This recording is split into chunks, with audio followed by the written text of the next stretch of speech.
Trespassing in a Child's Head Unwillingly by Kitty Cat on AO3. Chapter 13, School Relationships. It wasn't until Izuku hit the business classroom halls, one story off of the principal's office, that it hit. "I can't do it," he whispered, tucking his legs up into his chest. Kachan groaned, sitting beside him on the small bench. Izuku could feel their stares on him as other students walked to classes, his anxiety worsening. "Shut it, Zuku," Kachan said, smacking him on the leg. Izuku ignored him, tucking his face into his legs as he wrapped his arms around them. "I can't do it," he repeated, his nails digging into his skin. "Hey, Zuku," Kachan snapped, getting him to look up.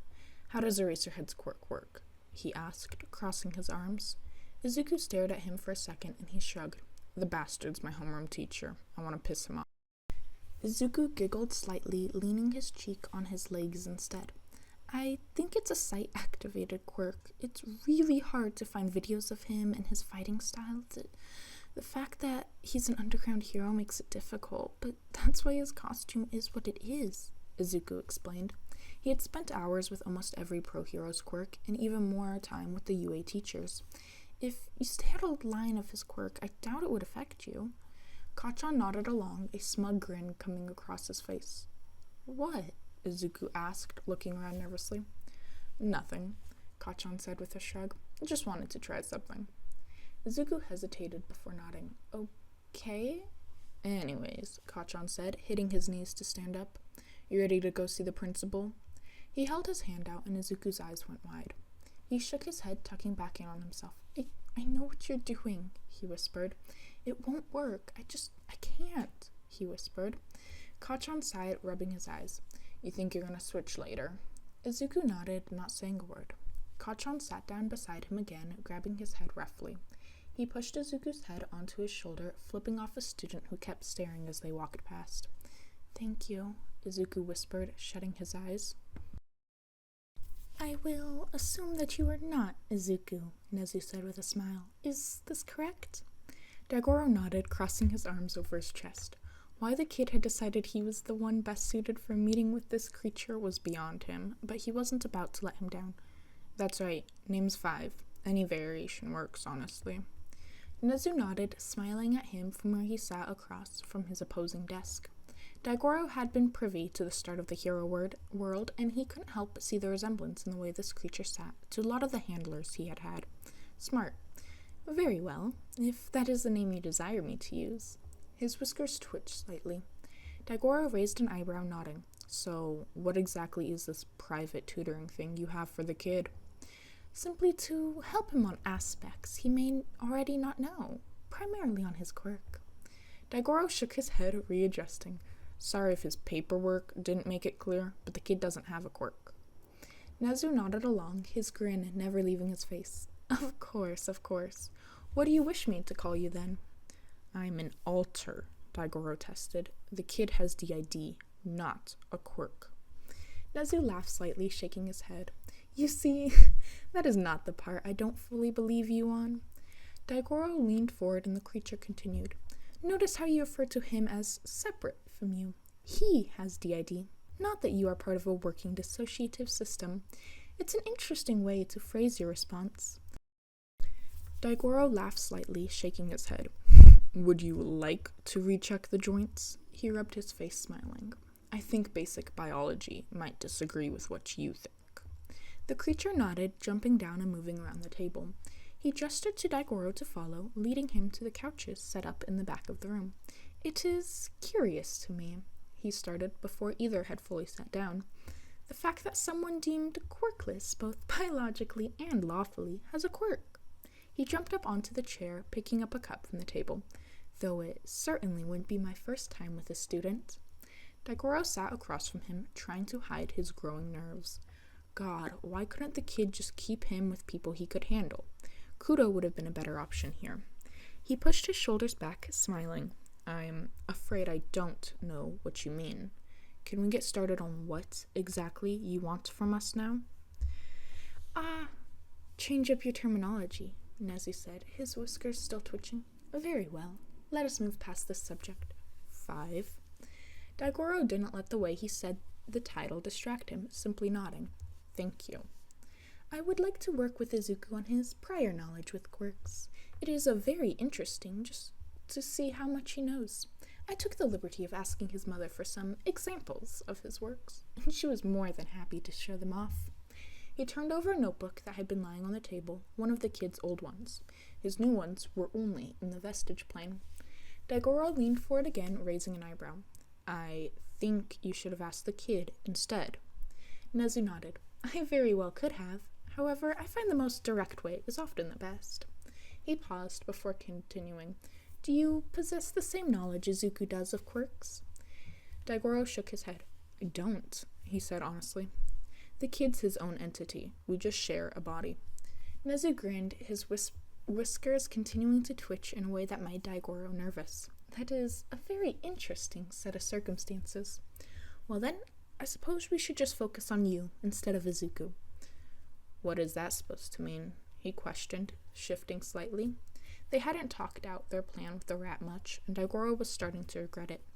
All he knew about the creature came from Nana's own personal accounts, and it was horrifying. Well, you are your own identity, are you not? Daigoro nodded slowly, and he continued. That must mean you have your own knowledge, separate from Izuku's own. So tell me, what exactly makes you separate from Izuku? Daigoro hesitated, rubbing the back of his neck. I'm not sure what answer you're looking for.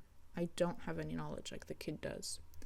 I am aware, Nezu said, shifting slightly.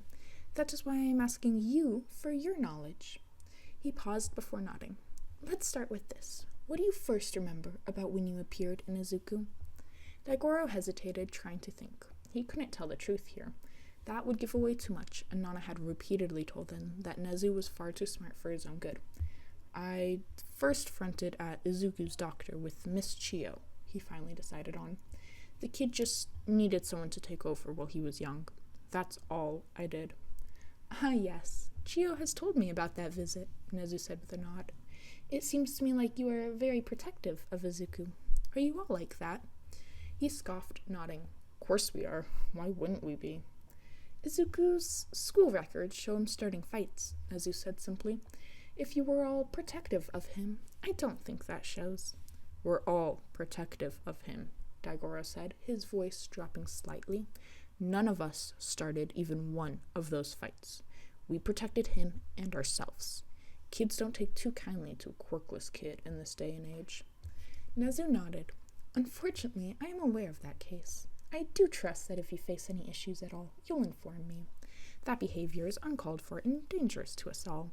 Any of our staff could also be reported to. He nodded, if only to end the conversation sooner. He didn't know how, but he could swear the creature was trying to lure him into a trap of sorts. What exactly does this whole private teacher thing consist of? Daigoro asked, trying to get them back on a safe topic. It truly depends, the rat said, chuckling slightly. Each of you are different, so what I can teach you will change as well. Tell me, is it possible for you to switch out who's presenting on command? He hesitated, biting his lip. Surely it couldn't hurt to tell the truth about this. It would help for the future in these sessions. In a way, Daigoro finally decided, Izuku can control it, but the rest of us can't. Do not expect him to come out for these sessions, though, especially often. He's still a child. Nezu nodded, smoothing out his clothes. Of course. Whatever my student is comfortable with, I will do my best to assist. He looked up at Daigoro, tipping his head slightly. Tell me, why did he send you to meet with me, rather than having one of the other alters meet with me? Daigoro stuttered, shaking his head. I don't know, he said truthfully. The kid doesn't explain himself much. Nezu grinned, clapping his hands. Then that should be our first order of business. He jumped down from the couch and up into his desk chair. Daigoro followed, not saying anything. Here, he said, sliding a thick binder across the table. Go ahead and fill these out, and we can get started when you finish. Daigoro picked up the binder, the weight shocking him. He nodded, opening it slowly to the first page. That was a lot of words. You good, Dai? Katsuki asked as he joined up with him at the front gates. He had two friends from the cafeteria not far behind him. Daigoro shot him a look and he huffed, raising his hands. You good 5? He corrected himself. Daigoro nodded, running his hand through his hair. I have never felt so much like a child than when he put a stack of tests in front of me. He paused, groaning. 4 hours, Katsuki, he complained. The boy laughed, punching him on the shoulder. Sucks that 6 didn't get the shift. He could have used hours of boredom. Daigoro laughed at the idea of his headstrong successor being forced to do tests. He hadn't even enjoyed hero paperwork back in the day. Maybe it'd finally teach him some patience, he chuckled. The 2 boys accompanying Bakugou shifted nervously, eyeing Daigoro. Name's 5, he introduced himself, holding a hand out, one of Izuku's alters. Oh, Kaminari yelled, grinning wildly. Dude, that's so cool. You even sound different to Midoriya. He shook his hand, shocking him slightly. Kirishima nodded at him, grinning with his sharp teeth. Nice to meet you, man. I was wondering why you seemed to be taller.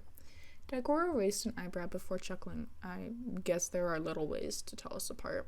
You're Kirishima and Kaminari, right? They nodded, still smiling. Wait up, guys!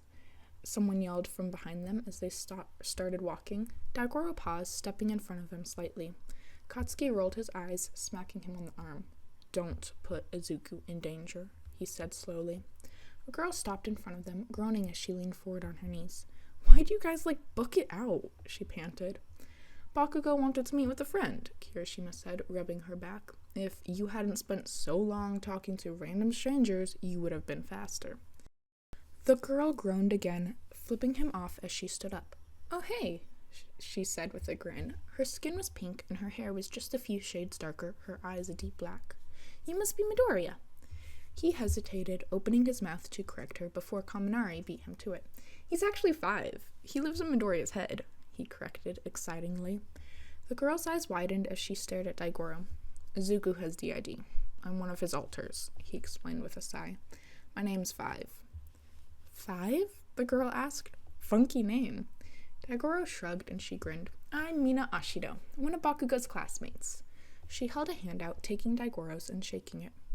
Nice to meet you, he said with a laugh, taking his hand back. Seems like Katsuki has a good pair of peers. Maybe you guys can help calm his temper. Ha ha, Katsuki said with mock sarcasm. Fuck off, you 3.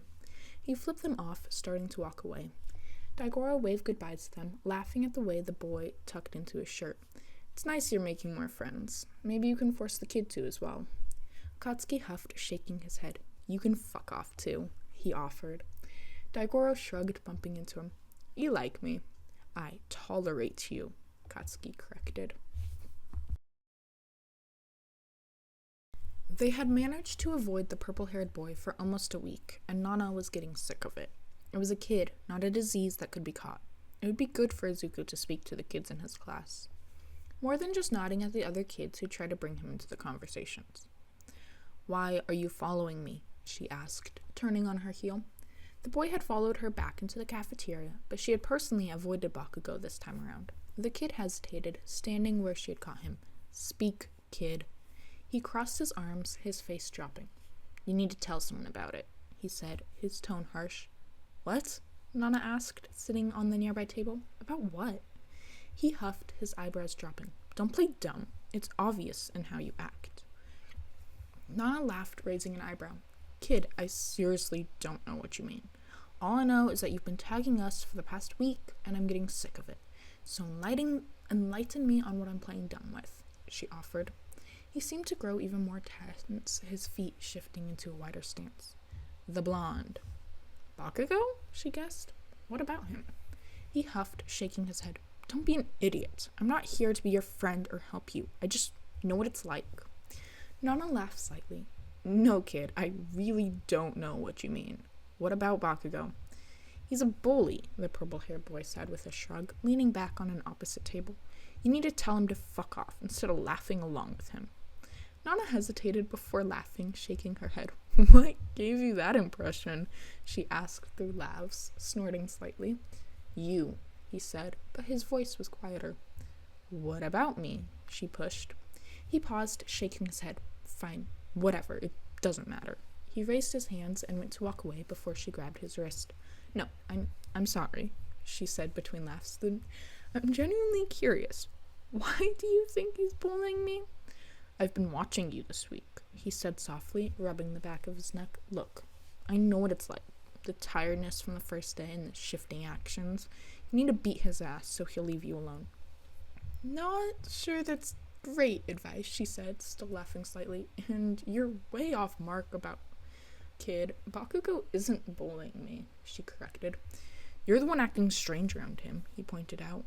One moment leaning into him like a puppy, and the next having him yell at you. Clearly, it's not a good relationship. He threw his hands up, but whatever, it's your damn life. Nana sighed, stopping him again.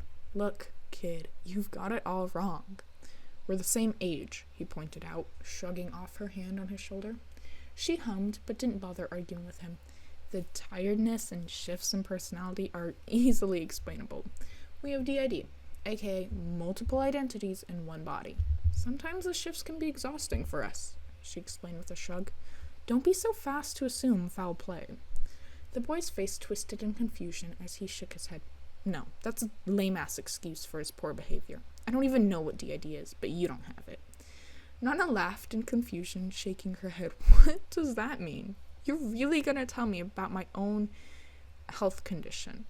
Well, you're normal, he said, gesturing at all of Nana. Uh-huh, she nodded. And what exactly does that mean? He continued to stare at her for a moment before shrugging. Whatever, it's not my business.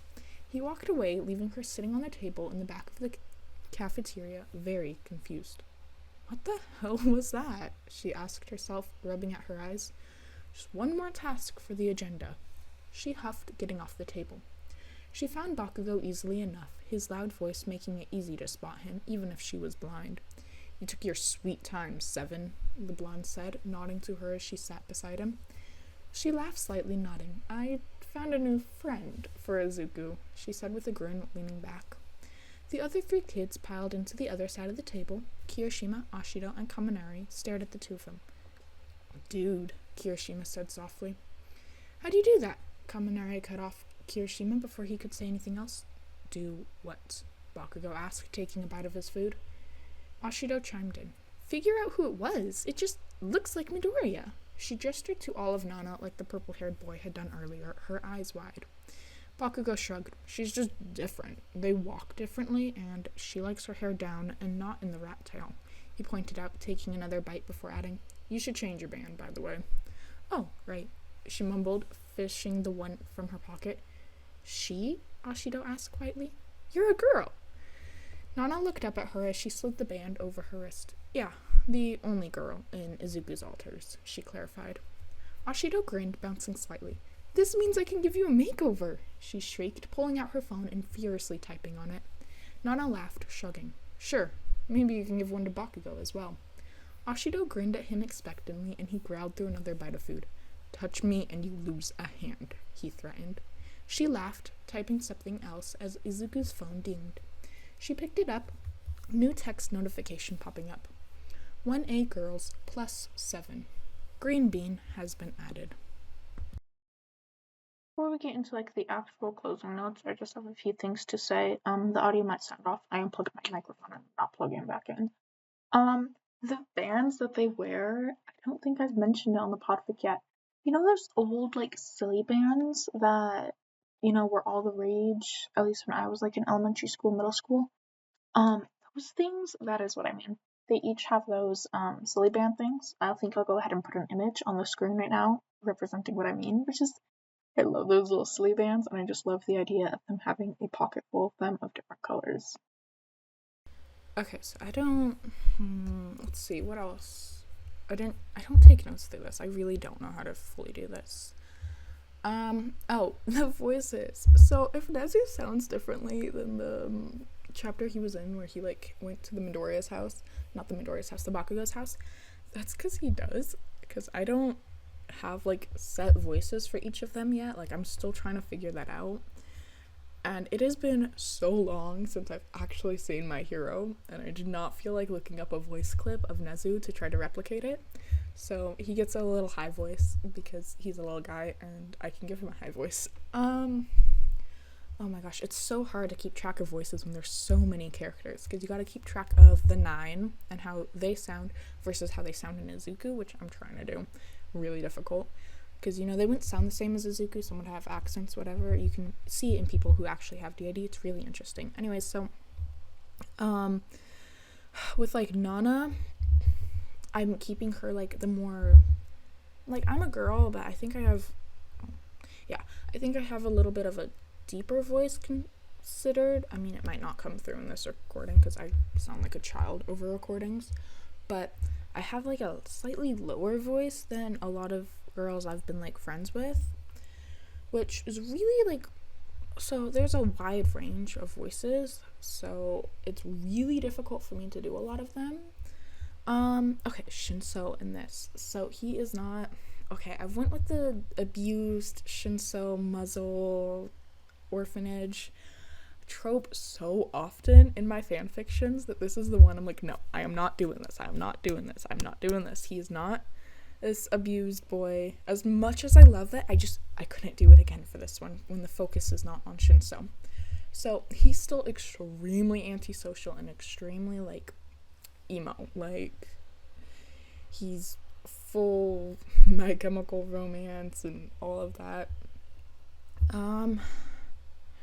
I still don't know where I'm taking this. I have in the notes that I have no idea where I'm taking this. I still don't know where I'm taking this, honestly. Shinso does come up a little bit more, but not as much as I would have liked. Like, I might bring him back in some of the chapters I have yet to write.